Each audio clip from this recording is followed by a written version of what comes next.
उचित कहा था माता ने। अब ये दुष्ट पीछे हटकर अपनी मृत्यु की ओर बढ़ेंगे, और वही हो रहा।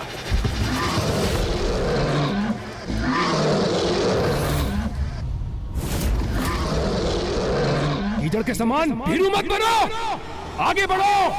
देखो, है तो ये तुच्छ नारी ही,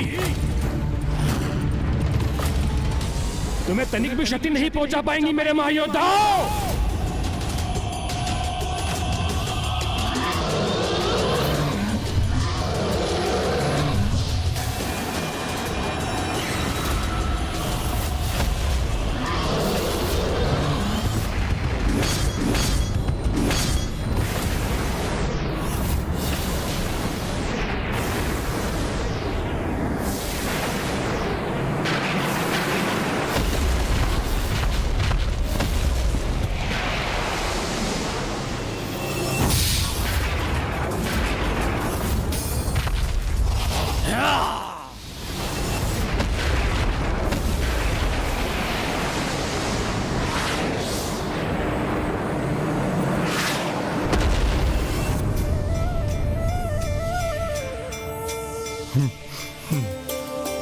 भैया, युद्ध में जिस अपार शक्ति का संचार हो रहा है, माँ की सुरक्षा कवच के कारण उसका प्रभाव वहीं तक सीमित हो रहा है।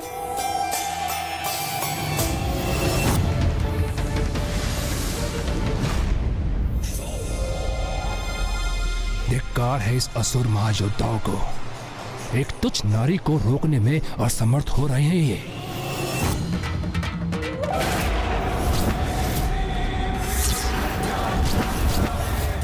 अपने विषैले द्रव्य से नष्ट कर दूंगा तुम्हें देवी। दुष्ट असुर, तुम्हें उस द्रव्य को प्रवाहित करने में ही असमर्थ कर दूंगी मैं।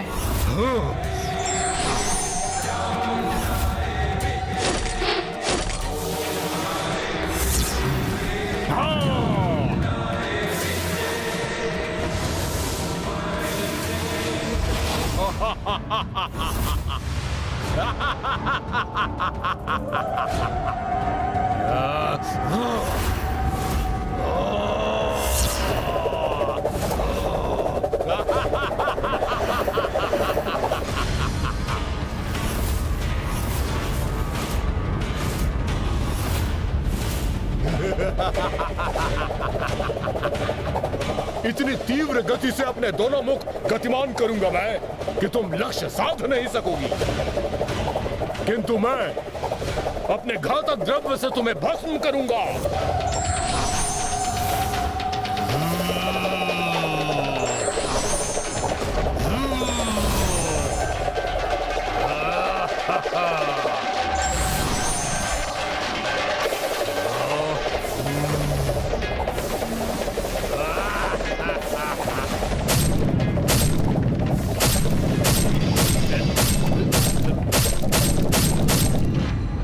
रुक जाओ गणेश, मुझे आगे बढ़ने से रोका था ना तुमने, और अब स्वयं मां के आदेश का उल्लंघन कर आगे बढ़ रहे हो।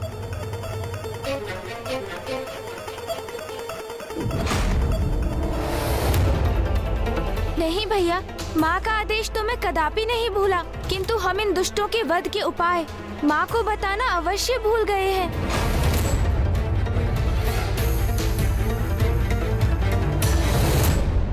मेरे महायोद्धाओं सेनापतियों, इन देवियों से निरंतर युद्ध करते रहो और थका दो इन्हें, और जब ये थक जाएं, तो अपने भयंकर आक्रमण से इनका संहार कर देना। तुम्हें अपनी भुजाओं के जाल में बांध लूंगा मैं।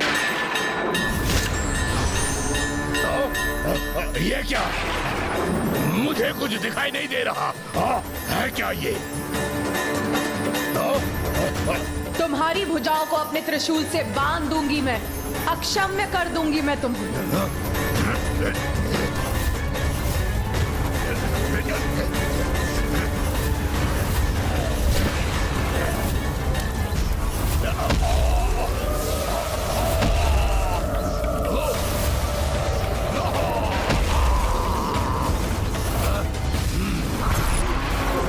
तुमने मुझे बांधा तो अवश्य है देवी, किंतु अभी भी मेरी ये भुजा शेष है। हाँ?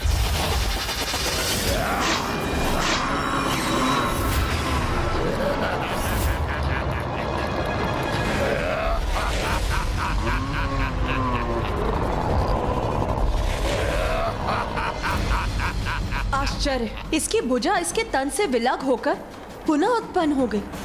स्तब्ध रह गई ना तुम देवी, कुछ नहीं कर सकोगी मेरा, कुछ नहीं, कोई भी क्षति नहीं पहुंचा सकोगी मुझे। मुझे शीघ्र जाकर माँ को इनके वध का रहस्य बताना ही होगा, अन्यथा ये असुर ऐसे ही समय व्यर्थ करते रहेंगे और सूर्यास्त का समय हो जाएगा। किंतु प्रथम पूज्य गणेश जी, माता ने हम में से किसी को भी युद्ध भूमि में जाने और अस्त्र शस्त्र धारण करने से मना किया, तो फिर आप वहां कैसे जाएंगे? देवराज इंद्र का कथन तो सर्वथा उचित है। मुझे ही कोई युक्ति सोचनी होगी जिससे माँ के आदेश का उल्लंघन भी ना हो और उन तक पहुँच भी सकूं। देखो देवी, देखो, मैंने अपनी भुजाओं को स्वयं से विलग कर तुम्हारे बंधन से मुक्त करवा लिया है स्वयं को। आकाश की ओर बढ़ूंगा तो ये कैसे वार करेगी मुझ पर?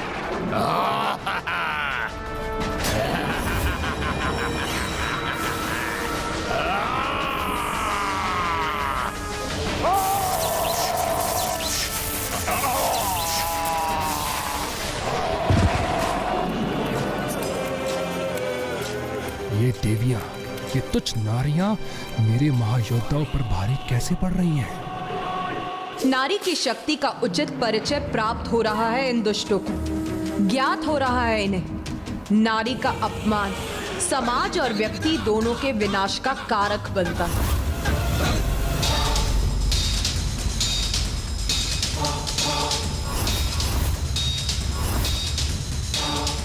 ऊपर नहीं जा सकता तो क्या हुआ? अब मेरी भुजाएं पुनः विकसित हो चुकी हैं, तो एक ही आक्रमण से अंत कर दूंगा इस देवी का।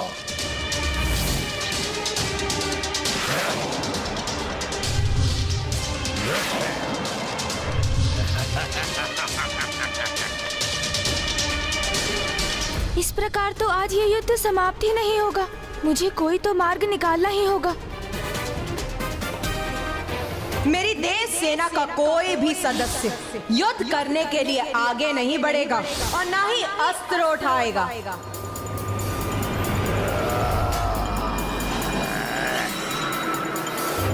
माँ ने युद्ध के लिए युद्ध भूमि में हमारा प्रवेश वर्जित किया है, किंतु उन्हें सूचना देने बिना अस्त्र शस्त्र धारण किए वहां प्रवेश करने पर तो कोई रोक नहीं है। गणेश,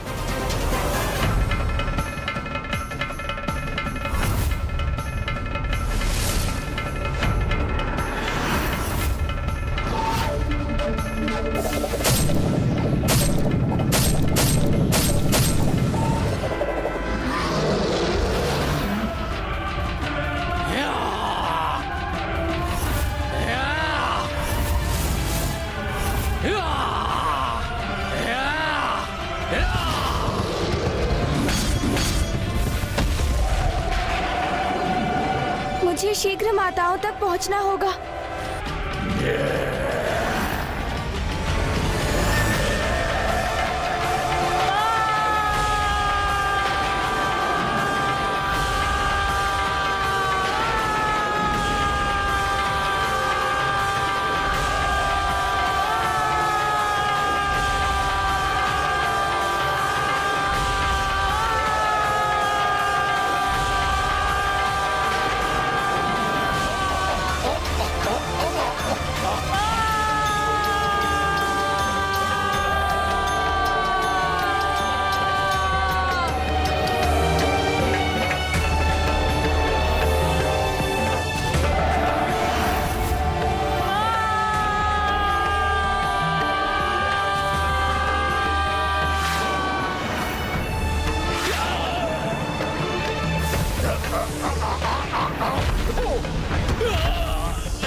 इतनी प्रचंड ऊर्जा तो हम देवताओं को भी क्षति पहुंचा सकते हैं। इसलिए माता ने हमारे लिए सुरक्षा कवच का निर्माण किया था। तो अब गणेश इस ऊर्जा को कैसे सहेगा?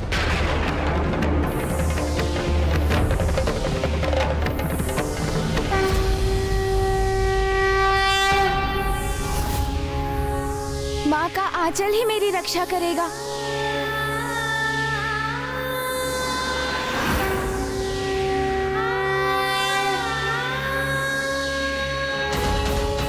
सत्य है, माँ का आंचल तो संसार का सबसे सुरक्षित स्थान।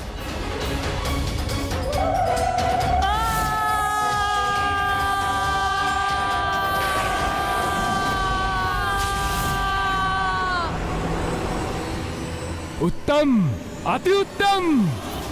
बहुत आनंद आ रहा है मुझे इस क्रीड़ा में। तुम कितने भी प्रयास कर लो देवी, किंतु मेरे असुर सेनापतियों का वध नहीं कर सकोगी। देख लो।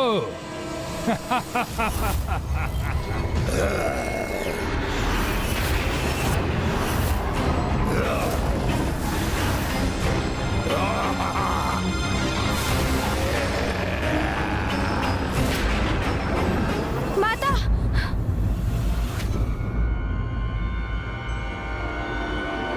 माता, इस अष्टभुज असुर विश्चल बुद्धि के 3 हृदय हैं और इसे वरदान प्राप्त है कि जब इसके तीनों हृदय एक साथ नष्ट होंगे तब इसका भी अंत हो जाएगा। माता,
ये उचित नहीं है।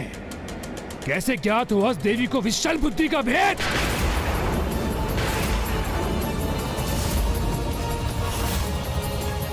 अवश्य इसके पीछे गजमुखी है। नाश लोचन, विनाश लोचन, शीघ्र जाओ और रोको उस गजमुख को।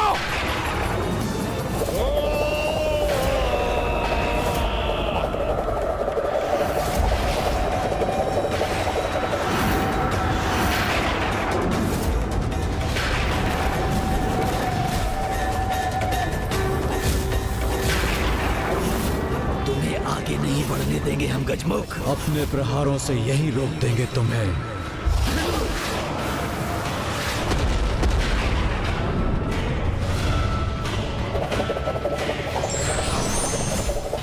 अपने घातक द्रव्य से तुम्हें भस्म करूंगा। मूर्ख असुर, स्मरण करो क्या कहा था देवी आदि शक्ति ने। आज तुम आगे नहीं बढ़ सकोगे।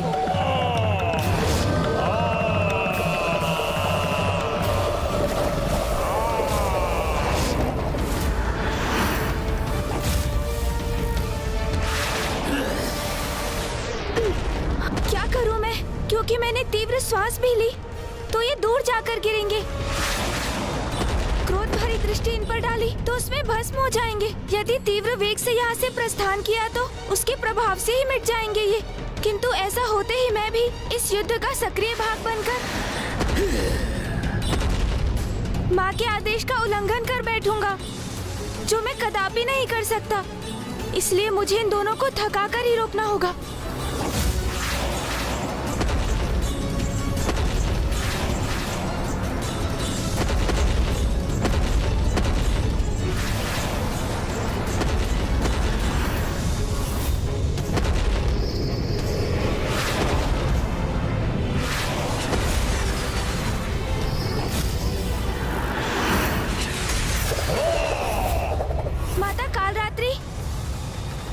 दुष्ट असुर दुमुखासुर का अंत तो तभी संभव होगा जब एक अस्त्र इसके एक मुख से भीतर प्रवेश करेगा और इसके दूसरे मुख को चीरकर बाहर निकलेगा।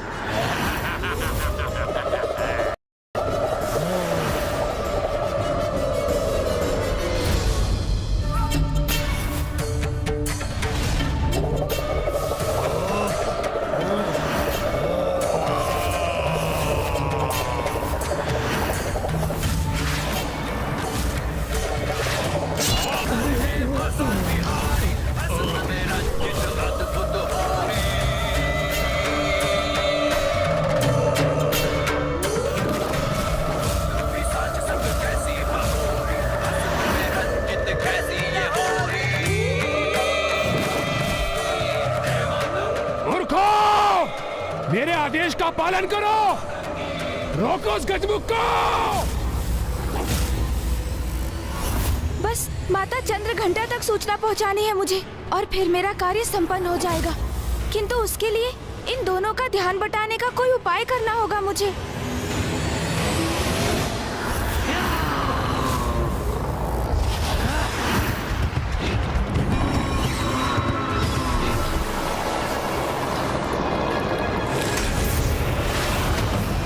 इन दुष्टों के लिए यही युक्ति उपयुक्त है।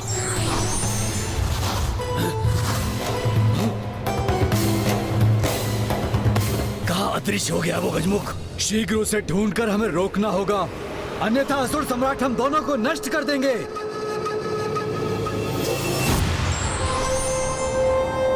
अब मैं इन्हें भ्रमित कर एक दूसरे से ही उलझा देता हूँ। असुर जी, वहाँ कहाँ ढूंढ रहे हैं आप मुझे? मैं तो यहाँ हूँ। अच्छा, दुष्ट, बहुत अधिक चतुर बन रहे हो ना तुम आज। दुष्ट चतुर, ये क्या कह रहे हो भ्राता? उचित कह रहा हूँ मैं। दुष्ट चतुर दोनों उचित हैं। ओ, समझा। तो अपना वास्तविक परिचय दे ही दिया तुमने। वास्तविक परिचय अर्थात वास्तविक परिचय, दुष्ट भी और चतुर भी। तो अब जो दुष्ट है उसी का अंत होगा। हाँ, जो गुप्त रूप से चतुराई करेगा उसका अंत मैं ही करूँगा। तू मेरा अंत करेगा? हाँ, मैं अंत करूँगा तुम्हारा। तू करेगा मेरा अंत? हाँ, मैं करूँगा। यही है उचित अवसर। माता! तुमने सुना? सुना भी और देखा भी। उस दुष्ट को तो फिर रोको उसे। माता!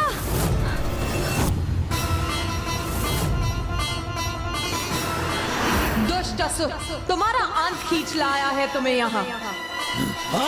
माता!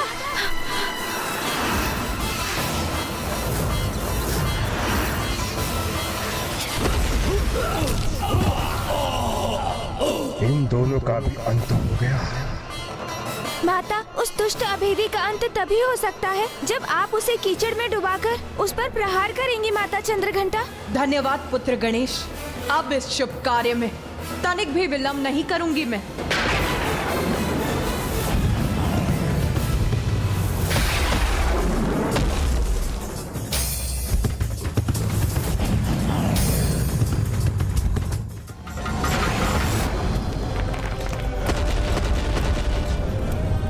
असंभव, मेरे महायोद्धाओं का अंत हो गया।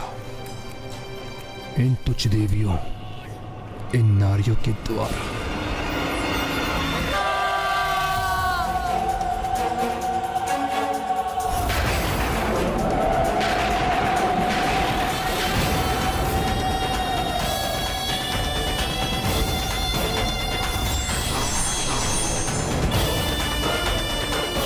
कहा था ना मैंने, ये तीनों पीछे हटकर अपने काल से भेंट करेंगे। और अब तुम्हें भी तुम्हारे काल तक पहुंचने का समय आ गया है दुष्ट दुर्गमासुर। शत्रु को पराजित करने के लिए सर्वप्रथम उसका मनोबल भंग किया जाता है। मुझसे भूल हो गई। मुझे सर्वप्रथम इस देवी का मनोबल खंडित करना चाहिए था, किंतु वो तो मैं अब भी कर सकता हूँ। तुम तुच्छ नारियों की यही तो दुर्बलता है। एक दो तुच्छ सफलता प्राप्त करते ही उनका दम कर लेती है और स्वयं को अत्यंत योग्य समझने की भूल कर बैठती है। मूर्ख असुर, तुम्हारे समान अहंकार के मद में डूबने की असुरी प्रवृत्ति नहीं है नारी की। सदैव अपने विवेक को जागृत रख किसी भी प्रकार की नकारात्मकता का परित्याग कर सकारात्मकता से निरंतर नित नवीन सफलताओं की रचना करती है नारी। भली भांति पहचानता हूँ मैं नारी और उसकी क्षमता को। वो तो उन्हीं कार्यों में दिखाई देती हैं जो उनके लिए निर्धारित किए गए हैं। इसलिए तुच्छ नारी, योद्धा नहीं, मात्र गृहिणी के योग्य हो तुम। मेरे द्वारा तुम पर अस्त्र उठाने से पूर्व जाओ देवी जाओ, श्रृंगार गृह में जाकर वो जैसे महान शक्तिशाली पुरुषों को रिझाने के लिए श्रृंगार कर वही है तुम्हारा स्थान। जाओ ना देवी। रसोई घर में जाकर स्वादिष्ट पकवान बनाओ मुझ जैसे सामर्थ्य पुरुषों की। देवी वही है तुम्हारा स्थान। जाओ पूजा गृह में जाकर मुझ जैसे किसी योग्य संपन्न पुरुष के लिए पूजा पाठ व्रत करो। वही है तुम्हारे समान तुच्छ अबलाओं का स्थान देवी। ये दुष्ट माता की जितनी निंदा करेगा उतना ही शीघ्र उसके पाप का घड़ा भी भरेगा। उसे प्रतीत हो रहा है कि वो माता तामसिक के दिशा निर्देश का पालन कर रहा है, किंतु कदाचित उसे ज्ञात नहीं कि वो पापी स्वयं ये सब करके अपनी ही मृत्यु को निमंत्रण दे रहा है। जो जन दात्री उसे तुच्छ मानते हो तुम मूर्ख, और उसे सीमा में बांधकर उसके लिए उचित अनुचित स्थान निर्धारित करना चाहते हो। मूर्ख अज्ञानी, भगवान के अवतार भी नारी की कोख से ही जन्म लेते हैं, और तुझ जैसे दुष्ट अधर्मी सभी चराचर जीव सभी नारी की ही संतान।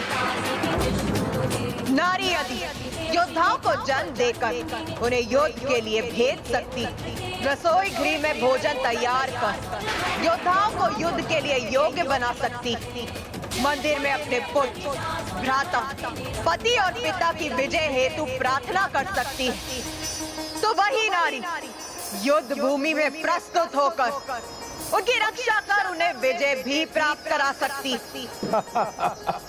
बस देवी बस बस, बंद करो अपना अलग प्रलाप। तुम्हारे विचार उसी तरह उलझे हैं जैसे तुम्हारे ये केश। मेरा कहा मानो तो अपने इन केशों को खोलकर मुझ जैसे किसी महायोद्धा को उनके सौंदर्य से आनंदित करो।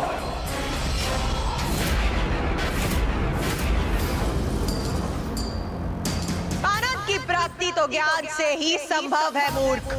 बिखरे हुए केश ज्ञान के नहीं, उसके बिखराव और उलझाव के ही प्रतीक, और मेरे जूड़े में बंधे केश उस अनंत ज्ञान के भंडार की, जो स्पष्ट, स्थिर, सत्य और किसी भी प्रकार का भ्रामक उलझाव से परे है।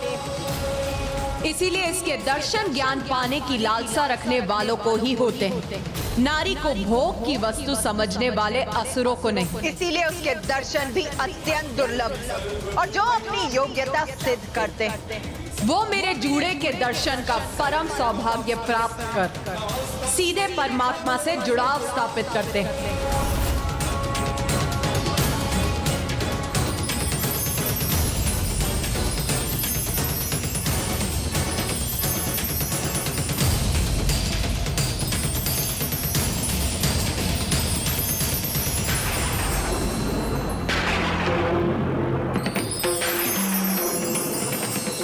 तुम्हारे नर्तक शब्दों का मुझ पर कोई प्रभाव नहीं हो रहा है देवी, क्योंकि मुझे तो तुम्हारे लाल होठ ही दिखाई दे रहे हैं।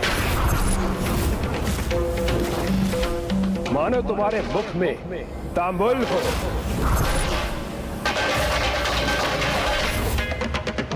तांबुल और सुपारी तो मंगल और लक्ष्मी का प्रतीक होते हैं, किंतु तुम्हारे भाग्य में अब न मंगल है और ना ही लक्ष्य।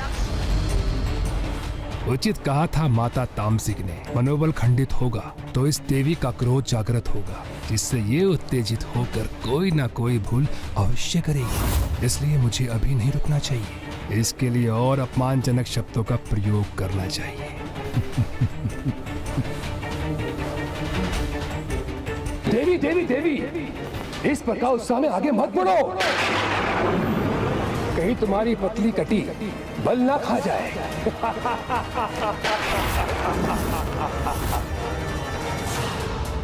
नारी की पतली कटी उसके उत्तम प्रजनन शक्ति की प्रतीक, और मैं तो समस्त संसार की जननी।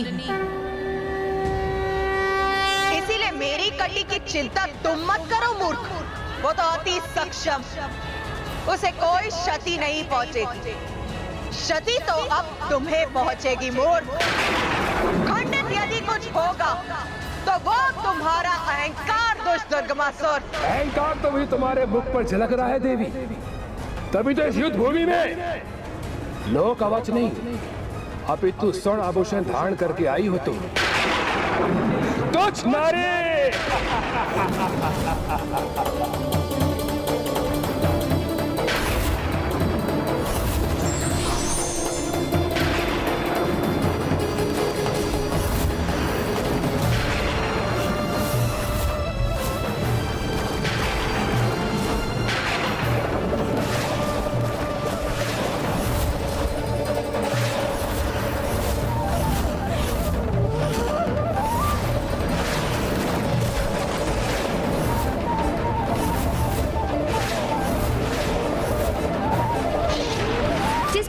कच्चे घड़े का अहंकार जल के समक्ष ठहर नहीं पाता, उसी भांति दुराचारी व्यक्ति का मत भी ईश्वरीय सत्ता के समक्ष टिक नहीं पाता।